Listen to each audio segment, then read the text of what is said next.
je pense qu'on a fait le tour. On va rentrer sur le sujet du jour, les mecs. Parce qu'il y a un rapport que je voulais vous présenter. Hop. J'espère que ça vous plaît.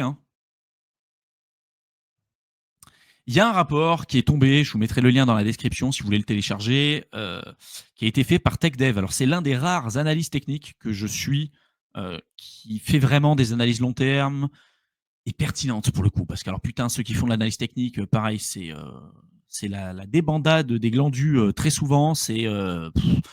Ils te publient les fractales à la hausse, ils te font tout. En fait, ils te disent ça va monter, ça va baisser. Et puis après, ils choisissent le scénario et ils délètent les tweets qui vont pas dans ce qu'ils ont dit tout à l'heure. Et ils vont te dire moi, je t'avais dit que ça allait augmenter. Et en fait, parce qu'ils ont délètent tous les tweets dans lesquels ils avaient dit que ça allait baisser. Donc dans tous les cas, ils auront raison. Alors, donc ça, c'est pareil, c'est un genre de truc qui a tendance à me péter les ratiches, quelque chose de costaud. Donc là, on est face quand même à un analyste qui fait de la vraie analyse long terme et qui, pour le coup, est bon quand même en analyse technique. Et ils ont sorti un rapport. Alors, je vous le mets ici et je vous le passe rapidement. C'est un rapport en anglais qui vous explique le prochain move parabolique sur la partie BTC. J'ai fait un résumé en français, parce qu'évidemment, il y en a beaucoup qui se font un peu chier. Enfin, en tout cas, ça saoule un peu de lire le truc en français. Donc, moi, voilà, j'ai fait un résumé, d'accord, de ce qu'on peut observer et de ce qui est dit à l'intérieur pour que vous puissiez en retirer l'essence même. La thèse centrale du rapport, c'est quoi? Le Bitcoin est guidé par la liquidité mondiale et pas par les narratifs. Lorsqu'elle augmente, Bitcoin réagit avec un décalage de quelques semaines et amorce ses phases haussières les plus explosives. Premier pilier, Bitcoin est un thermomètre de la liquidité mondiale. Ceci, j'en parle depuis des années. La corrélation entre Bitcoin et l'agrégat monétaire M2 atteint 0,86 selon Fidelity. Donc 86% de corrélation entre la M2, l'augmentation de la M2 et Bitcoin. Ceux qui vous disent que la M2 permet de prédire, comme ce qu'on voit depuis un certain temps, le cours du Bitcoin à court terme, force est de constater que sur le court terme, depuis quelques années, quelques mois, on a eu une corrélation assez importante entre la M2 et le Bitcoin, mais la corrélation ne veut pas dire la cause, et la cause ne fait pas forcément la corrélation.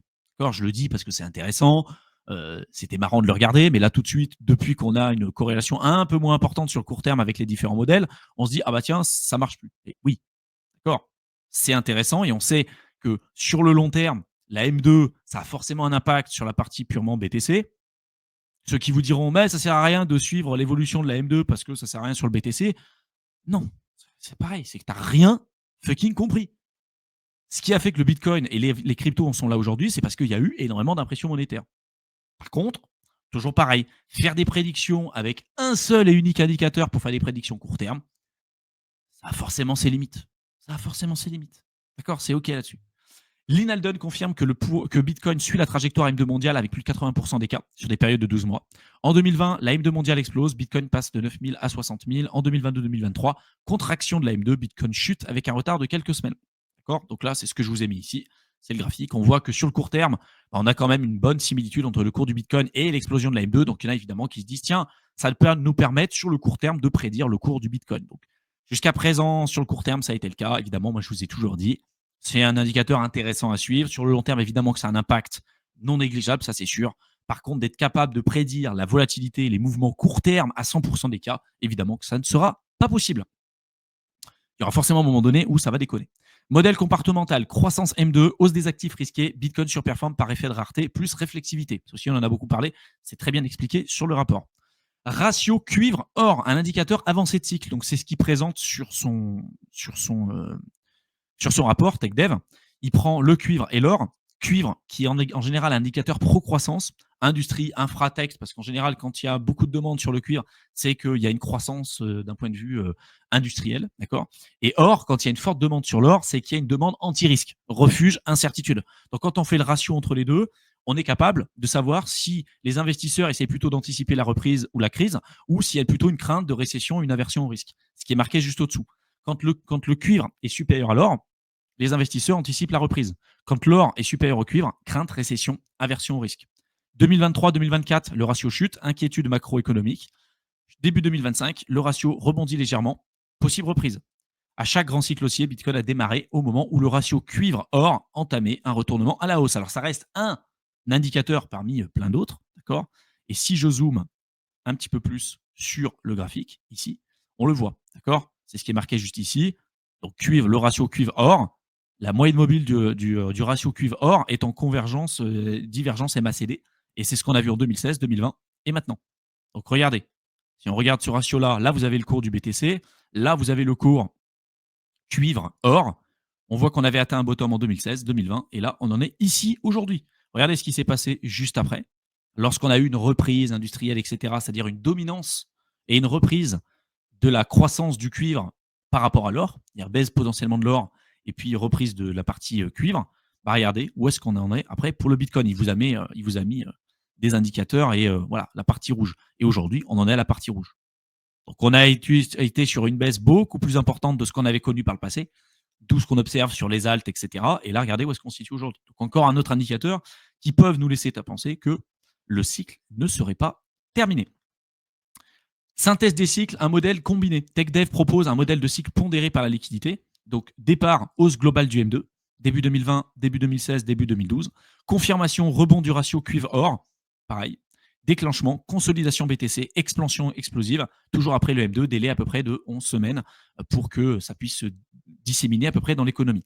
En 2025, le M2 est reparti à la hausse depuis février 2025. Le ratio cuivre-or cesse de baisser. Là, on semble trouver un bottom. BTC consolide depuis plusieurs mois, égal, modèle indique une prochaine jambe haussière imminente. D'accord? Donc ça, c'est super intéressant. Là, je vous remontre autre chose, un autre indicateur qui représente à peu près la même chose. Entre la liquidité, en fait, vous avez les trois critères. Là, vous avez le cours du Bitcoin. Là, vous avez l'expansion de la M2. D'accord? Et là, vous avez les business cycle qui correspond au ratio cuivre-or. Quand ça augmente, ici, vous avez le cuivre qui surperforme l'or. Là, ici, vous avez l'or qui surperforme le cuivre. Et toujours, c'est dans des périodes de bear market. Là, regardez, le distinguo, quand je vous parle de cocotte minute, c'est pas pour rien. Regardez là, ça a été relativement court. Là, ici, là, regardez la longueur de ce potentiel bear market. Par contre, la structure pour l'expansion de la M2, c'est toujours à peu près pareil. Il y a une période de consolidation, expansion, breakout, retest, renouveau, expansion. Pareil ici sur le cycle de 2020-2021. Breakout, retest, expansion. Breakout, retest, expansion. Là, on en est là, en termes de flèches. Et regardez, à chaque fois qu'on a eu cette flèche verte, regardez ce qui s'est passé juste après sur la partie BTC. C'est valable ici, et évidemment, ça a été valable aussi sur cet indicateur. Et là, on a une convergence de plusieurs indicateurs, en plus de tous ceux qu'on vous présente. Et c'est pour ça que je vous dis que la fenêtre de tir, pour moi, elle n'est pas extrêmement longue et qu'il y a un intérêt pour tous ceux qui veulent se mettre à jour de le faire rapidement. Donc, ceux qui veulent le faire et se mettre à jour rapidement, vous avez toujours le programme d'accompagnement qui est ouvert pour le moment et on se laisse la possibilité de le fermer quand on veut, sans forcément faire de communication dessus parce que tout peut changer rapidement, comme ça a été le cas sur les cycles d'avant. Donc, n'hésitez pas à y jeter un coup d'œil. Si vous avez besoin d'échanger avec nous aussi au téléphone sur est-ce que c'est fait pour vous, est-ce que voilà par rapport à votre situation personnelle, est-ce que c'est adapté, etc. Que ce soit crypto-investisseur ou l'accompagnement, n'hésitez pas à réserver un appel téléphonique avec nous. Pareil, vous avez le lien dans la description. D'accord? Si vous voyez que les créneaux ne sont pas disponibles, envoyez-nous un email à support@tokensinvaders.com. Vous nous envoyez un email, d'accord? Je vous l'écris là dans la section. Je vais vous l'écrire là, comme ça vous l'aurez. Hop, je vais vous l'écrire ici. support@tokensinvaders.com. Voilà. Vous nous envoyez un email ici et puis on prépare un rendez-vous ensemble. D'accord? Voilà. Vous nous envoyez un message à cet email-là et on réservera un appel ensemble si vous avez besoin d'échanger avec nous ou si vous avez besoin de plus de précision sur le sujet. Voilà. Parenthèse fermée. Je vais continuer sur ce que je vous disais tout à l'heure. Donc, le contexte actuel, finalement, sur juin 2025, c'est quoi? M2 mondial en hausse, Q2, Europe, Chine, US. Alors, US, modéré quand même parce qu'on est en assouplissement du quantitative tightening, mais on n'est pas encore en quantitative easing. Cuivre, or, stabilisation après une baisse profonde. On n'est pas encore en augmentation, mais il y a une stabilisation. Politique monétaire. Alors, Tornant-Dovish, c'est ce qu'il utilise dans le rapport. Tornant-Dovish, ça veut dire Dovish-Colombe décrit une politique monétaire souple favorable à la croissance, à l'opposé de Hawkwish, Faucon, qui désigne une politique restrictive. Donc, j'ai utilisé les mêmes termes que dans le rapport, tout simplement parce que voilà, c'était ce qui était utilisé dans le rapport. Donc, c'est plutôt des politiques monétaires plus souples et favorables à la croissance. Donc, concrètement, la politique Dovish, ça implique quoi? Baisse de taux, reprise ou maintien de l'assouplissement quantitatif et communication orientée au soutien de la croissance pour rassurer plutôt le marché. D'accord? Donc, politique monétaire plutôt accommodante, positionnement des investisseurs, en ce moment en tout cas, plutôt défensif, taux réel encore élevé. Voilà, on est encore sur des taux super importants, donc il y aura peut-être aussi une volonté de baisser les taux par la suite. Bitcoin se situe potentiellement à l'aube d'un nouveau cycle parabolique similaire à ceux de 2016-2020. Si on regarde ici, voilà, là vous avez le cours du Bitcoin et vous avez la liquidité qui est pondérée par rapport au business cycle. D'accord. Donc c'est là où il y avait l'indicateur que je vous ai présenté ici, où vous avez le business cycle, la liquidité et le Bitcoin. Là, vous faites le lien entre le business cycle et la liquidité, vous faites un seul et unique indicateur. Il explique très bien dans le rapport et vous avez ça. D'accord. Donc regardez, quand on est venu toucher cette droite de tendance très long terme, ça a été ici, ici, ici, et à chaque fois, augmentation, augmentation. On verra, potentiellement, augmentation. Donc, voilà un petit peu où est-ce qu'on en est. Ce qu'un investisseur long terme sérieux doit tirer. Bitcoin, c'est un actif macro-sensible à la politique monétaire. Il n'est pas guidé par les seuls événements macro, mais par des flux globaux. Surveiller la M2, c'est aussi important que surveiller les charts du BTC. Le ratio or cuivre, c'est un excellent proxy pour le sentiment économique mondial. Son cycle, le cycle de 2025 ressemble fortement à 2016 et 2020 d'une certaine manière, même s'il y a aussi des différences évidemment. Faible volatilité, consolidation prolongée, expansion monétaire, pessimisme généralisé. Les mouvements paraboliques ne démarrent pas quand tout va bien, mais quand la peur culmine et que la liquidité revient. Je le relis pour ceux qui, des moments, ont un peu du mal à comprendre ça. Les mouvements paraboliques ne démarrent pas quand tout va bien, mais quand la peur culmine et que la liquidité revient. Quand est-ce que c'était le meilleur moment pour acheter du Bitcoin? Quand il n'y avait pas de liquidité, quand Satoshi détenait 100% des coins et que tout le monde pensait que c'était un pur scam. C'est le cas de beaucoup de projets crypto et surtout de beaucoup d'alts aujourd'hui. Beaucoup d'alts. Des alts qualitatifs que vous allez analyser, etc., etc. Donc, les opportunités pour moi en ce moment, elles sont monstrueuses. On n'a pas de visibilité pour savoir à court terme ce qui va se passer. Mais j'ai quand même l'impression qu'il y a quand même un certain nombre de choses qui commencent à se mettre en place. Après, on découvrira ça avec vous. Mais il faut être prêt. Voilà, il faut être prêt. Donc, mettez-vous à jour. Votre stratégie de sortie doit être prête. Vous devez avoir votre allocation de portefeuille qui doit être prête. Les projets qualitatifs, tout bien préparé parce que tout peut changer très rapidement. Voilà. Et que quand ça va changer, ça se fait en un claquement de doigts. Et quand ça change, là, vous allez voir, hein, tous ceux qui vont dire ah mais tu penses que du coup il faut changer potentiellement les targets et puis là ça va augmenter. C'est quand qu'il va y avoir un retracement. On va pas répondre aux questions sur ça. Hein. C'est pas possible. Là, j'insiste vraiment sur les propos maintenant parce que pour moi, le seuil d'opportunité, il est super important aujourd'hui. Le risque-rendement, c'est toujours pareil. Hein. Le risque, il est présent, mais il est relativement faible par rapport à l'opportunité que ça représente pour les 6-12 mois qui risquent d'arriver là, par la suite. Il ne faut pas déconner. Voilà. Donc, jetez-y un coup d'œil. Crypto-investisseur pour vous permettre d'être autonome et d'avoir tout ce qu'il faut pour gérer correctement ce cycle. Si vous souhaitez ne pas être tout seul et faire partie d'une communauté, vous faire accompagner, d'accord, de voir ce que nous on fait, les projets qu'on analyse, ce qu'on a en portefeuille, etc. Et vous mettre rapidement à jour, vous avez la partie accompagnement avec les 2 liens dans la description. Je vais reprendre quelques questions.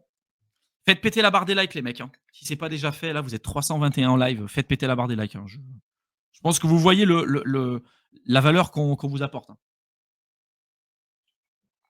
Je ne suis pas persuadé que les personnes sur YouTube que vous voyez généralement apportent un pouillème de la valeur qu'on vous apporte ici. Hein. Vraiment.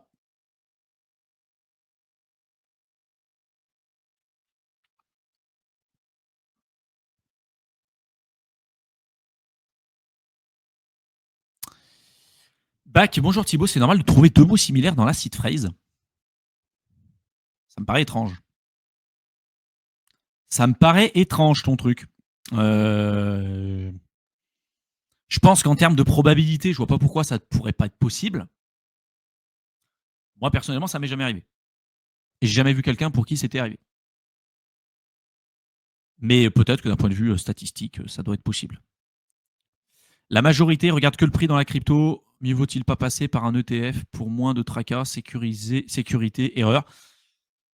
Vraie question. Vraie question. Je pense que quand même, quand tu gères d'un point de vue perso, en fait, quand tu commences à avoir des très très gros montants sur Bitcoin, te dire je fous tout sur un ETF BTC, au vu de ce qui se passe en plus et de ce qu'on a eu dernièrement avec les enlèvements et les machins, d'un point de vue sécurité, je peux le comprendre. Parce qu'il y a des assurances, c'est beaucoup plus chiant pour récupérer les cryptos. Enfin, voilà. Avec le self-custody, c'est plus compliqué. Après, Bitcoin n'a pas normalement été fait pour ça non plus. Ça a été fait pour. Le Bitcoin a de la valeur pour moi parce que tu peux le détenir à titre personnel. Si c'était pas possible de le détenir à titre personnel, pour moi, Bitcoin n'aurait pas la valeur qu'il a aujourd'hui. Ça n'aurait peut-être même pas ça aurait peut-être même sûrement pas d'intérêt. L'intérêt que tu as sur Bitcoin, c'est parce que tu peux le détenir en nom propre. C'est ce qui en fait sa valeur. Et c'est ce qui fait que la crypto existe. Et si après tu veux faire des trucs de ton côté, au-delà de la partie juste purement ETF, parce qu'à part ETF, Bitcoin et Ether, si tu veux aller sur des alts, si tu veux faire la DeFi, si tu veux faire plein de trucs, les ETF te permettront de ne pas le faire, quoi. Donc, tu vois. Et pour ceux qui n'ont pas vu passer la news, si plus de soft à jour pour avoir accès, c'est ça le problème, c'est ce que je te dis, hein. C'est un problème. S'il n'y a pas de communication, ceux qui ne voient pas la news, c'est un problème. Mais je suis, ouais, on est d'accord, les mecs.